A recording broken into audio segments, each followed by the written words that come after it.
శ్రీ మహాగణాధిపతయే నమః. శ్రీ మాత్రే నమః. మాచిరాజ భక్తి ప్రేక్షకులందరికీ నమస్కారం.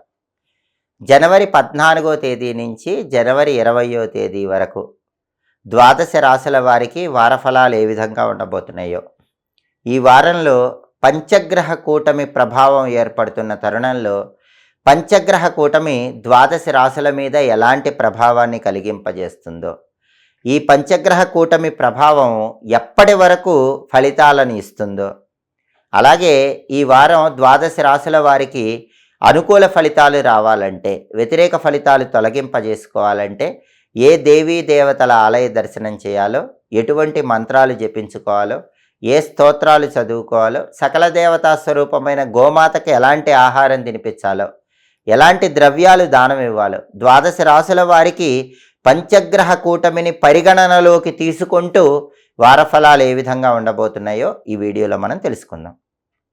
ముఖ్యంగా జనవరి 14 నుంచి జనవరి 20 మధ్యలో వారఫలాలు మనం పరిశీలించినట్లయితే ఈ వారంలో ఖగోళంలో ఒక అద్భుతం జరగబోతోంది. ఆ అద్భుతం ఏంటంటే జనవరి 18వ తేదీ ఆదివారం అమావాస్య. ఆ రోజు సాయంత్రం సరిగ్గా 4:40 ఖగోళంలో చంద్రుడు మకర రాశిలోకి ప్రవేశిస్తున్నాడు. అప్పటి వరకు మకర రాశిలో ఉన్నటువంటి రవి, బుధుడు, కుజుడు, శుక్రుడు ఈ 4 గ్రహాలు కూడా ఈ చంద్రుడు అక్కడికి రాగానే పంచగ్రహ కూటమిగా ఏర్పడుతున్నాయి. అంటే ఈ వారంలో జనవరి 18వ తేదీ ఆదివారం సాయంత్రం 4:40 ఖగోళంలో మకర రాశిలో పంచగ్రహ కూటమి ఏర్పడుతోంది. అలా ఏర్పడిన పంచగ్రహ కూటమి జనవరి 19, జనవరి 20 మొత్తం కూడా అలానే ఖగోళంలో ఉండి జనవరి 21వ తేదీ అర్ధరాత్రి 1:35 మకర రాశిలో ఉన్న చంద్రుడు మళ్ళీ కుంభరాశిలోకి ప్రవేశించగానే పంచగ్రహ కూటమి తొలగిపోయి మకర రాశిలో చతుర్గ్రహ కూటమి మాత్రమే ఉండబోతోంది. అంటే జనవరి 18 సాయంత్రం 4:40 నుంచి జనవరి 21వ తేదీ అర్ధరాత్రి 1:35 వరకు ఖగోళంలో ఉన్నటువంటి పంచగ్రహ కూటమి ద్వాదశ రాశులకి వాళ్ళ రాశి ఫలితాన్ని విశేషంగా ప్రభావితం చేస్తుంది. కాబట్టి ఈ పంచగ్రహ కూటమిని కూడా పరిగణనలోకి తీసుకుంటూ ద్వాదశ రాశుల వారికి ఈ వారం జనవరి 14 నుంచి జనవరి 20 వరకు వారఫలాలు ఏ విధంగా ఉండబోతున్నాయో ఈ వీడియోలో పూర్తిగా తెలుసుకుందాం. తదుపరి కర్కాటక రాశి. కర్కాటక రాశి వాళ్ళకి ఈ వారం వారఫలాలు పరిశీలిస్తే, వారఫలాలు చూసే 4 గ్రహాల్లో రవి, బుధుడు, కుజుడు, శుక్రుడు ఈ 4 గ్రహాలు కూడా 7వ స్థానంలో సంచారం చేస్తున్నాయి, వ్యతిరేక ఫలితాలు ఇస్తున్నాయి. అయితే ఈ వారంలో వచ్చే పంచగ్రహ కూటమి వల్ల కర్కాటక రాశి వాళ్ళకి ప్రత్యేకమైన ప్రయోజనాలు కలుగుతాయి. ఎందుకంటే పంచగ్రహ కూటమి ఏర్పడగానే రవి, బుధుడు, కుజుడు, శుక్రుడితో పాటుగా చంద్రుడు కూడా అక్కడికి వస్తాడు. చంద్రుడు 7వ స్థానంలో యోగిస్తాడు. అంటే పంచగ్రహ కూటమిలో కర్కాటక రాశి వాళ్ళకి చంద్రుడు యోగిస్తాడు. చంద్రుడు యోగించడం వల్ల ఏం జరుగుతుందంటే 7వ స్థానంలో చంద్రుడు యోగించడం వల్ల అన్ని విధాలుగా అభివృద్ధి ఉంటుంది. తలపెట్టిన ఏ పని అయినా సరే కర్కాటక రాశి వాళ్ళు ఎటువంటి ఆటంకాలు లేకుండా నిర్విఘ్నంగా పూర్తి చేసుకోగలుగుతారు. అలాగే స్త్రీల యొక్క సహాయ సహకారాల వల్ల ముఖ్యమైన పనులన్నీ కర్కాటక రాశి వాళ్ళు సులభంగా పూర్తి చేసుకోగలుగుతారు. అలాగే దేహ సౌఖ్యం ఉంటుంది. అంటే శరీరానికి ఆనందం చేకూరుతుంది, శారీరక ఆరోగ్యం బాగుంటుంది. అలాగే శుభ కార్యక్రమాలు నిర్విఘ్నంగా పూర్తి చేయగలుగుతారు. శుభ కార్యక్రమాలు నిర్వహించడానికి అవసరమైన ధనాన్ని కూడా కర్కాటక రాశి వాళ్ళు సమకూర్చుకోగలుగుతారు. దుష్ఫలితాలు అనేవి లేకుండా జీవితం సంతోషకరంగా ఉంటుంది. పంచగ్రహ కూటమిలో 7వ స్థానంలో చంద్రుడు ఉండటం వల్ల ఈ రకమైన ప్రయోజనాలన్నీ ఉంటాయి. అయితే పంచగ్రహ కూటమి తొలగిపోగానే చతుర్గ్రహ కూటమి మాత్రమే ఉంటుంది. ఆ 4 గ్రహాలు కూడా ఈ వారం కర్కాటక రాశి వాళ్ళకి వ్యతిరేక ఫలితాలే ఇస్తున్నాయి. కాబట్టి ప్రత్యేకమైన పరిహారాలు చేసుకుంటే వారం మొత్తం యోగదాయకంగా ఉంటుంది. కర్కాటక రాశి వాళ్ళకి రవి 7వ స్థానంలో సంచారం చేస్తూ వ్యతిరేక ఫలితాలు ఇస్తున్నాడు. కాబట్టి ఆఫీసులో ఏ పని చేసినా మీరు ఇండిపెండెంట్గా చేసుకోండి. కొలీగ్స్తో కలిసి మీరు పనిచేస్తే క్రెడిట్ మొత్తం కొలీగ్స్కి వెళ్ళిపోతుంది. అలాగే రాజకీయాల్లో కూడా వేరే వాళ్ళతో కలిసి పనిచేయకుండా మీరు సొంతంగా పనిచేసుకుంటేనే పేరు వస్తుంది. అదేవిధంగా తండ్రి వైపు బంధువులతో కొంచెం జాగ్రత్తగా వ్యవహరించాలి. ఈ వారం కుజుడు 7వ స్థానంలో సంచారం చేస్తూ కర్కాటక రాశికి వ్యతిరేక ఫలితాలు ఇస్తున్నాడు. సప్తమ కుజదోషం ఉండటం వల్ల సంబంధాలు చేతి వరకే వచ్చి నిశ్చయం కాకుండా జారిపోవటం, చిన్న విషయాలకే భార్యాభర్తల మధ్య అప్పుడప్పుడు గొడవలు రావటం, ఇలాంటివన్నీ కూడా కర్కాటక రాశి వాళ్ళకి జరిగే అవకాశాలు ఉన్నాయి. అలాగే పార్ట్నర్షిప్ బిజినెస్ల్లో ఇన్వెస్ట్మెంట్ చేస్తే మోసపోయే అవకాశాలు ఉన్నాయి. తస్మాత్ జాగ్రత్త. పార్ట్నర్షిప్ బిజినెస్ల్లో కొత్త ఇన్వెస్ట్మెంట్లు చేయకండి. అదేవిధంగా బుధుడు 7వ స్థానంలో వ్యతిరేక ఫలితాలు ఇస్తున్నాడు. ఈ వారం బుధుడు 7వ స్థానంలో వ్యతిరేక ఫలితాలు ఇస్తున్నాడు కాబట్టి కర్కాటక రాశి విద్యార్థులు కంబైన్ స్టడీస్ చేయకుండా సింగిల్గా చదువుకోండి. అప్పుడే కొంత మేరకు అనుకూల ఫలితాలు వస్తాయి. కంబైన్ స్టడీస్ చేస్తే మాత్రం సమయం వృధా అయిపోయే అవకాశం ఉంది. అలాగే ఇంటర్వ్యూలకు వెళ్ళేటటువంటి నిరుద్యోగులు కర్కాటక రాశి వాళ్ళు బాగా కష్టపడితేనే కొత్త ఉద్యోగం వచ్చే సూచనలు ఉన్నాయి. వ్యాపారం చేసే కర్కాటక రాశి వాళ్ళకు కూడా సాధారణమైన ఫలితాలు కనిపిస్తున్నాయి. బుధుడు 7వ స్థానంలో ఉండటం వల్ల ఈ రకమైనటువంటి ఫలితాలు వస్తూ ఉంటాయి. అలాగే శుక్రుడు 7వ స్థానంలో వ్యతిరేక ఫలితాలు ఇస్తున్నాడు. దీనివల్ల కర్కాటక రాశి వాళ్ళకి సినిమా, టీవీ రంగాల్లో, సంగీత, నాట్య రంగాల్లో కొత్త అవకాశాలు అందిపుచ్చుకోవడం ఆలస్యం అవుతూ ఉంటుంది. బాగా కష్టపడ్డా కొత్త అవకాశాలు అంతంత మాత్రంగానే ఉంటాయి. భార్యాభర్తల మధ్య కూడా చిన్న చిన్న విభేదాభిప్రాయాలు వస్తూ ఉంటాయి.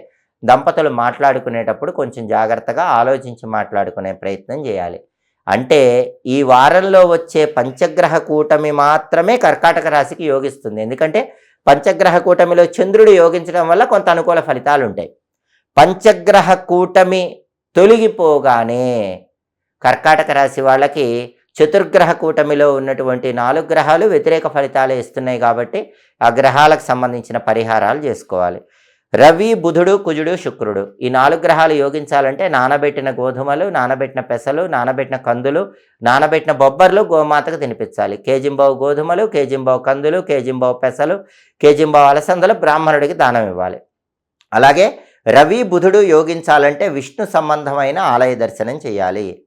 ఓం నమో భగవతే విష్ణవే అనే మంత్రం 21 సార్లు చదువుకోవాలి. విష్ణు సహస్రనామ స్తోత్రాన్ని వినాలి లేదా చదవాలి. విష్ణు ఆలయ దర్శనం చేసుకుంటే రవి, బుధులు యోగిస్తారు. అలాగే కుజుడు యోగించాలంటే సుబ్రహ్మణ్య ఆలయ దర్శనం చేయాలి. ఓం సాం శరవణ భవ అనే మంత్రం 21 సార్లు చదువుకోవాలి. అలాగే సుబ్రహ్మణ్య అష్టకాన్ని వినాలి. అలా చేస్తే కుజుడు యోగిస్తాడు.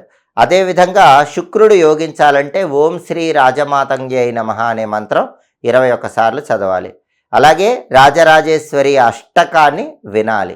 దీనివల్ల శుక్రుడు యోగిస్తారు. కాబట్టి కర్కాటక రాశి వాళ్ళు రవి, బుధుడు, కుజుడు, శుక్రుడు ఈ 4 గ్రహాలకు సంబంధించిన పరిహారాలు చేసుకుంటే ఈ 4 గ్రహాలు ఈ వారం ఇచ్చే వ్యతిరేక ఫలితాలు తొలగింపజేసుకొని అనుకూల ఫలితాలు అందిపుచ్చుకోవచ్చు. పంచగ్రహ కూటమి ఉన్నప్పుడు మాత్రం చంద్రుడు యోగించడం వల్ల కర్కాటక రాశి వాళ్ళు కొన్ని అనుకూల ఫలితాలు పొందడానికి అవకాశం ఎంతగానో ఉంది.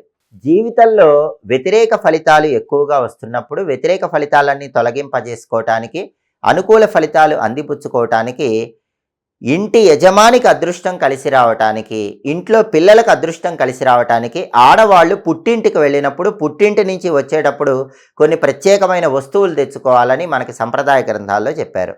అయితే ఎటువంటి సమస్యలున్నా సరే ఆ సమస్యలన్నీ తొలగింపజేసుకోవాలంటే ఆడవాళ్ళు పుట్టింటికి వెళ్ళినప్పుడు తల్లిగారి చేతుల మీద దీపారాధన కుందులు తీసుకొని ఆ దీపారాధన కుందులు అత్తవారింటికి తెచ్చుకోవాలి. తల్లి చేతుల మీదుగా తీసుకున్న దీపారాధన కుందుల్లో 41 రోజుల పాటు ప్రదోష కాలంలో అంటే సాయంకాలం పూట 5:15 నుంచి 5:45 మధ్య ప్రాంతంలో పూజ గదిలో ఆవు నెయ్యితో దీపారాధన చేసినట్లయితే 41 రోజులు పూర్తయిపోయిన తర్వాత అష్టలక్ష్ముల అనుగ్రహం కలుగుతుంది. కుటుంబంలో యజమానికి అదృష్టం బాగా కలిసి వస్తుంది, పిల్లలకు అదృష్టం బాగా కలిసి వస్తుంది. కుటుంబంలో అందరూ కూడా జీవితంలో ఉన్నత స్థాయికి ఎదగగలుగుతారు. కాబట్టి ఆడవాళ్ళు ఎప్పుడైనా సరే పుట్టింటికి వెళ్ళినప్పుడు కష్టాలు ఎక్కువగా ఉంటే వాటన్నిటి నుంచి బయటపడాలంటే మీ తల్లిగారి చేతుల మీదుగా దీపారాధన కుందులు తీసుకొని మీ ఇంటికి వచ్చి 41 రోజులు ఆ కుందుల్లో దీపం పెట్టండి. అద్భుతమైన ఫలితాలు కలుగుతాయి. అది కూడా ఆవు నెయ్యి దీపాన్ని వెలిగించండి. ఒకవేళ పెళ్లి కావలసిన అమ్మాయిలు ఉంటే తల్లి చేతుల మీదుగా దీపారాధన కుందులు తీసుకొని 41 రోజులు ఇంట్లో దీపం ఆవు నెయ్యితో పెడితే మనసుకు నచ్చిన వ్యక్తిని జీవిత భాగస్వామిగా పొందవచ్చు. ఒకవేళ దీపారాధన కుందులు వెండివి తీసుకోవటానికి తగినంత స్తోమత లేని వాళ్ళు మట్టి దీపారాధన కుందులైనా సరే తీసుకోవచ్చు. అంటే మట్టి ప్రమిదలైనా సరే తల్లి చేతుల మీదుగా తీసుకోవచ్చు. అలా తల్లి చేతుల మీదుగా తీసుకున్నటువంటి దీపారాధన కుందుల్లో దీపాలు గనక అత్తవారింట్లో వెలిగించుకుంటే అమోఘమైన ఫలితాలు వస్తాయి. ఖచ్చితంగా జీవితంలో ధనలక్ష్మీదేవి సంపూర్ణమైన అనుగ్రహానికి సులభంగా పాత్రలు కావచ్చు. ఎప్పటికప్పుడు జ్యోతిష శాస్త్ర పరంగా వచ్చేటటువంటి గ్రహాల సంచారంలో మార్పుల గురించి తెలుసుకోవాలనుకుంటున్నారా? ఖగోళంలో వచ్చే మార్పులు తెలుసుకోవాలనుకుంటున్నారా? ఆ మార్పులను బట్టి, గ్రహాల సంచారంలో వచ్చే మార్పులను బట్టి ఎటువంటి పరిహారాలు పాటించాలో తెలుసుకోవాలనుకుంటున్నారా? అయితే మా మాచిరాజు భక్తి ఛానల్ తప్పకుండా చూడండి. మా వీడియోస్ మీకు నచ్చినట్లయితే మా ఛానల్ లైక్ చేయండి, కామెంట్ చేయండి. మా ఛానల్ వీడియోస్ 10 మంది మిత్రులకు షేర్ చేయండి. మా ఛానల్ సబ్స్క్రైబ్ చేసుకోండి. పక్కన ఉన్న బెల్ సింబల్ నొక్కటం మాత్రం మర్చిపోకండి. సర్వే జనాః సుఖినో భవంతు. స్వస్తి.